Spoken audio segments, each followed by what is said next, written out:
Ameira, te waka tuarua, o te hunga tapu, o pāhara keke, e whaka ātūranga ki a kotakato i tēnei pō. Nā reira, tuatahe, ka tuku atu, tēnei pakāre o mātou, ki tō mātou, mārei kura, kua hinga i te pō, i te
Tēnā koutou everybody. Where our little one's amazing. Give them a big hand.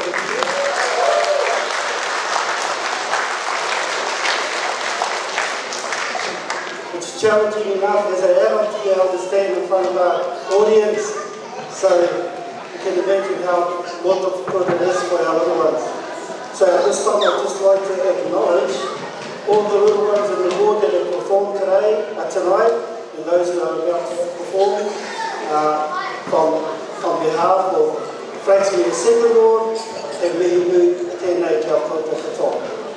To our island, ngā mautere o Poronihia, he mihi kaurana tēnei kia koutou, mai tō koutou whānau, teina o ngai Māori, he mihi kaurana tēnei kia koutou katoa.